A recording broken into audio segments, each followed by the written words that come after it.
আসসালামু আলাইকুম। এটিএন বাংলার গ্রামগঞ্জের খবরে সবাইকে স্বাগত জানাচ্ছি তানিয়া ইসলাম। রাত্রির শুরুতেই বিআরবি কেবলস সংবাদ শিরোনাম।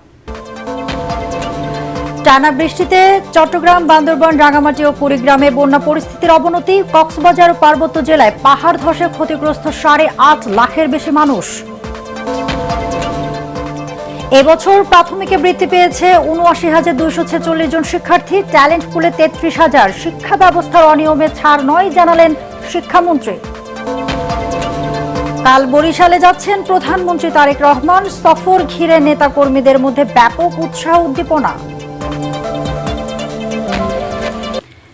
শুনছিলেন বিআরবি কেবলস সংবাদ শিরোনাম। এবারে বিস্তারিত। টানা বৃষ্টিতে চট্টগ্রাম, বান্দরবান, রাঙামাটি ও কুড়িগ্রামে বন্যা পরিস্থিতির অবনতি হয়েছে। সাতকানিয়ায় সাঙ্গুর, জলু নদী ও হাঙ্গুর খালের পানি বাড়ায় 17টি ইউনিয়ন ও পৌরসভার অধিকাংশ এলাকা প্লাবিত হয়েছে। উপজেলা স্বাস্থ্য কমপ্লেক্স হাসপাতালে পানি ঢুকে চিকিৎসা সেবা ব্যাহত হচ্ছে। বান্দরবানে নদীর পানি কিছুটা কমলেও এখনও বিপদসীমা 30 সেন্টিমিটার উপর দিয়ে প্রবাহিত হচ্ছে।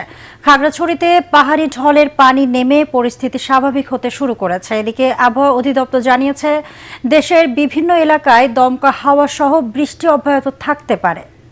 আশিকুর রহমান জানাচ্ছেন বিস্তারিত। চট্টগ্রামের সাতকানিয়ায় বৃষ্টি কমলেও সাঙ্গু নদী, ডলু নদী ও হাঙ্গর খালের পানি বেড়ে যাওয়ায় বন্যা পরিস্থিতির আবারও অবনতি হয়েছে।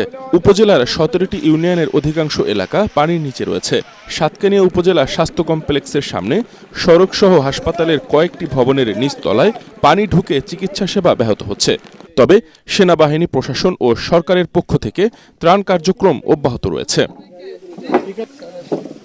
বান্দরবানে বৃষ্টিপাত কমলেও নদীর পানি এখনও বিপদসীমার 30 সেন্টিমিটার উপর দিয়ে প্রবাহিত হচ্ছে। ফলে বান্দরবান কেরানীরহাট সড়কে পানি থাকায় চট্টগ্রাম ও কক্সবাজারের সঙ্গে সড়ক যোগাযোগ বন্ধ রয়েছে।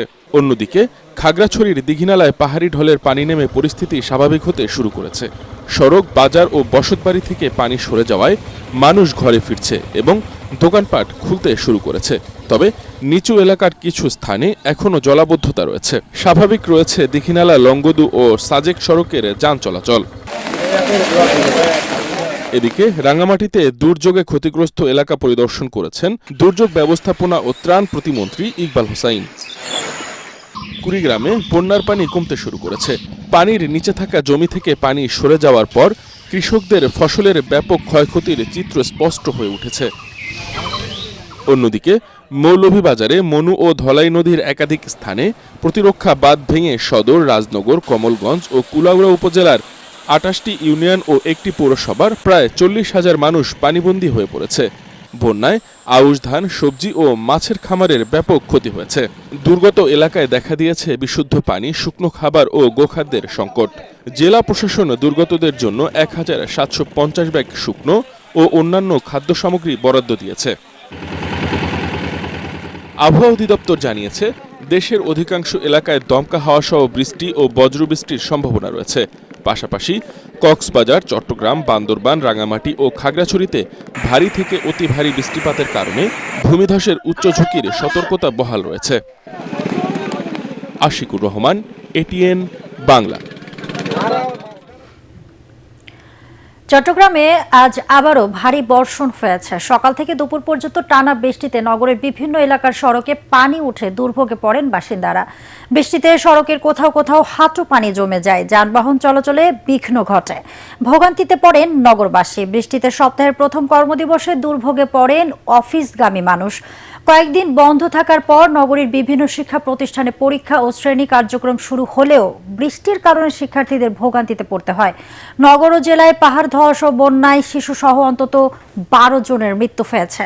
আবহাওয়া অফিস জানিয়েছে, রোববার সকাল 9টা পর্যন্ত আগের 12 ঘন্টায় চট্টগ্রাম শহরে 129 মিলিলিটার বৃষ্টি রেকর্ড করা হয়েছে। এক সপ্তাহের বেশি অব্যাহত বৃষ্টিতে আগ্রাবাদ, হালিশহর, কাতালগঞ্জ, চাঁদগাঁও ও বাকুলিয়া, চকবাজার সহ বিভিন্ন এলাকায় জলাবদ্ধতা সৃষ্টি হয়।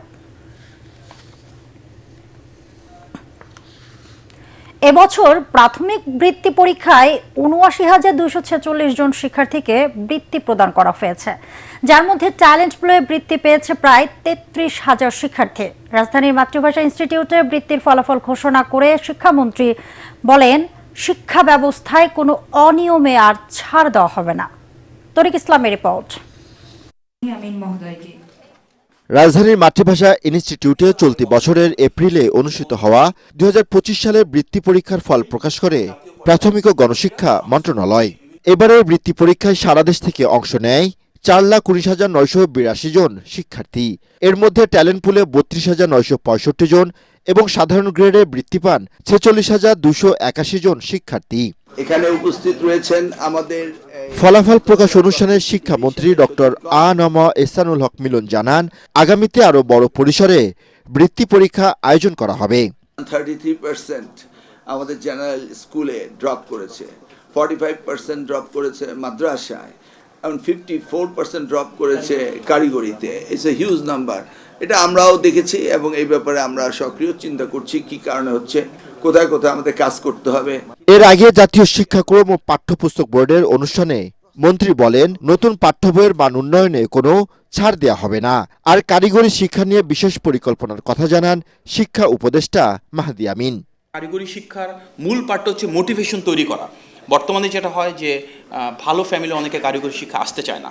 আমাদের মূল ফিলোসফি বাংলাদেশের একদম প্রান্তিক পর্যায় থেকে ঢাকার সেরা স্কুল পর্যন্ত প্রত্যেকটা স্কুলে কারিগরি শিক্ষার একটা ল্যাব আমরা ম্যান্ডেটরি করব। সায়েন্সের ক্লাসে ফার্স্ট বয় যে তারও কিছুটা হলো কারিগরি শিক্ষা নিতে হবে। সুতরাং এই মোটিভেশনের পার্টটা আনতে হবে যে কী কারণে কারিগরি শিক্ষা বাংলাদেশের প্রতিটি শিক্ষার্থীকে কিছুটা হলো গ্রহণ করতে হবে। এ সময় খেলাধুলা, সংস্কৃতি ও লার্নিং উইথ হ্যাপিনেস বাস্তবায়নে শিক্ষকদের প্রয়োজনীয় প্রশিক্ষণের ব্যবস্থা করার কথা জানান শিক্ষা ও ক্রীড়া প্রতিমন্ত্রী। বৃহত্তর আকারে কারিকুলাম সাজাচ্ছি। আমরা সেটা ভিন্নভাবে বলতে পারি। আমি বলার সময় বলি নতুন কারিকুলাম। আমাদের উপদেষ্টা মহোদয় আজকে বলেছেন পরিমার্জন, এডিশন অ্যান্ড ইমপ্রুভমেন্ট, যা সত্যি কথা জিনিসটা একই, আমরা বলার ধরনটা ভিন্ন। অনেক ধরনের এডিশন ইমপ্রুভমেন্ট করছি, সো এভাবে আমরা বলতেই পারি যে অনেক নতুনত্ব আমরা আনছি। তো এই কারিকুলামের দায়িত্বর ভেতরে আমরা 28-এ আমরা আরো পরিপূর্ণভাবে আরো বড় চেঞ্জেস আনার কাজ করছি। আগামীর বাংলাদেশ গড়তে সবাইকে একসাথে কাজ করার প্রত্যাশাও ব্যক্ত করেন বক্তারা। তরিক ইসলাম, এটিএন বাংলা, ঢাকা। কাল বরিশালে সফরে যাচ্ছেন প্রধানমন্ত্রী ও বিএনপি চেয়ারম্যান তারেক রহমান। দায়িত্ব নেওয়ার পর দক্ষিণের এই বিভাগীয় শহরে এটি হবে তার প্রথম আনুষ্ঠানিক সফর।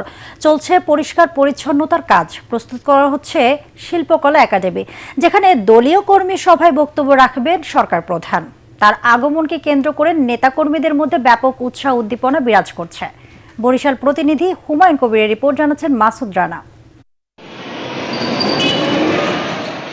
সোমবার একদিনের সফরে বরিশালে যাচ্ছেন প্রধানমন্ত্রী তারেক রহমান। সকালে সড়ক পথে নিজ বাসভবন থেকে যাত্রা করবেন তিনি। সকাল 10:30টায় গরু নদী উপজেলা বাটাজোর ইউনিয়নে নবখননকৃত শরিকল বাটাজোর খালের পাশে বৃক্ষরোপণ কর্মসূচিতে অংশ নেবেন সরকার প্রধান। পরে নগরীর 30 গোডাউন বদ্ধভূমি সংলগ্ন এলাকায় আরেকটি বৃক্ষরোপণ কর্মসূচিতে যোগ দেবেন। এরপর জেলা শিল্পকলা একাডেমি মিলনায়তনে বিএনপি সাংগঠনিক সভায় অংশ নেওয়ার কথা রয়েছে তার।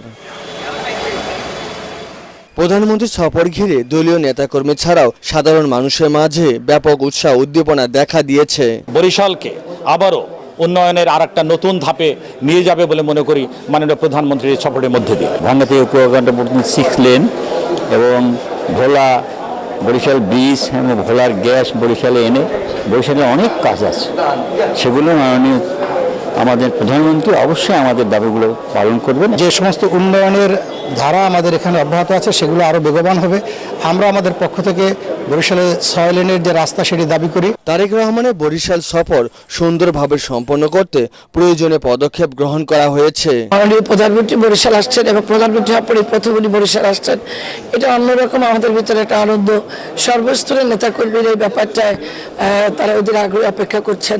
ওনার আশা উপলক্ষে আমাদের যে অনুষ্ঠানটি এটি সুন্দর হবে, সার্থক হবে এবং বরিশালবাসীরা সবার মধ্যে একটা সুখের আমেজ বয়ে যাচ্ছে যে মাননীয় প্রধানমন্ত্রী বরিশাল সফর করবেন। নির্বাচনী প্রচারণার অংশ হিসেবে চলতি বছরের 4 ফেব্রুয়ারি সর্বশেষ বরিশালে গিয়েছিলেন Tarique Rahman. Bureau report, ATN Bangla. জাতীয় সংসদের সাবেক স্পিকার ও বিএনপির স্থায়ী কমিটির সদস্য ব্যারিস্টার জমির উদ্দিন সরকারের দ্বিতীয় নামাজে জানাজা অনুষ্ঠিত হয়েছে। বিকাল 5টায় জাতীয় সংসদ ভবনের দক্ষিণ প্লাজায় তার দ্বিতীয় জানাজা অনুষ্ঠিত হয়। জাতীয় সংসদের নির্ধারিত জায়গাতেই তাকে দাফনের প্রস্তুতি চলছে। এর আগে বাদ জোহর ধানমন্ডির তাকওয়া মসজিদে তার প্রথম জানাজা অনুষ্ঠিত হয়। এতে অংশ নেন অর্থমন্ত্রী আমির খসরু মাহমুদ চৌধুরী, তার আত্মীয় স্বজন, স্থানীয় মুসল্লি ও অসংখ্য গুণগ্রাহী। দুর্যোগপূর্ণ আবহাওয়ার কারণে সাবেক এই স্পিকারের মরদেহ তার গ্রামের বাড়ি পঞ্চগড়ে নিয়ে যাওয়া সম্ভব হয়নি। রোববার ভোরে রাজধানীর একটি হাসপাতালে চিকিৎসাধীন অবস্থায় শেষ নিঃশ্বাস ত্যাগ করেন ব্যারিস্টার জমির উদ্দিন সরকার। মৃত্যুকালে তার বয়স হয়েছিল ৯৫ বছর। চট্টগ্রামে জলাবদ্ধতায় ক্ষতিগ্রস্তদের মাঝে ত্রাণ বিতরণ করেছেন বিদ্যুৎ জ্বালানি প্রতিমন্ত্রী অরিন্দ্র ইসলাম অমিত। নগরীর দক্ষিণ কাট্টলী এলাকার একটি কমিউনিটি সেন্টারে আয়োজিত অনুষ্ঠানে প্রতিমন্ত্রী বলেন, প্রধানমন্ত্রী তারেক রহমান ক্ষয়ক্ষতির প্রকৃত চিত্র পর্যালোচনা করে দ্রুত ক্ষতিগ্রস্ত মানুষদের পুনর্বাসনের ব্যবস্থা গ্রহণের লক্ষ্যে তাকে চট্টগ্রামে পাঠিয়েছে। আশ্রয় কেন্দ্রে যতদিন প্রয়োজন হবে ততদিন খাদ্য, চিকিৎসা ও প্রয়োজনীয় সব ধরনের সহায়তা অব্যাহত থাকবে। এর আগে তিনি নগরীর দক্ষিণ কাট্টলী ১১ নম্বর ওয়ার্ডের ফৈল্লাতলি বাজার সংলগ্ন সড়ক ও নালা পরিদর্শন করেন।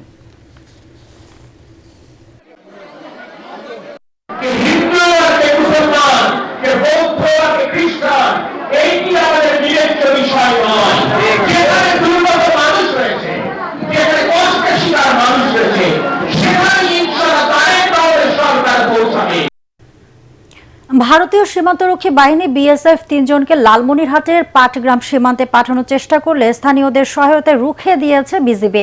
ভোররাতে পাটগ্রাম উপজেলার বুড়িমারি ইউনিয়নের শোলঘড়িয়া সীমান্তে এই ঘটনা ঘটে। বিজিবি সূত্র জানায়, ভোররাতে বুড়িমারি ইউনিয়নের মদিরবাড়ি এলাকায় ধবলসুতি বিওপির আওতাধীন শোলঘড়িয়া সীমান্তের মেইন পিলার ৮৩৩-এর মাঝামাঝি এলাকায় ৩ জনকে বাংলাদেশে জোরপূর্বক ঠেলে দেওয়ার চেষ্টা করে বিএসএফ।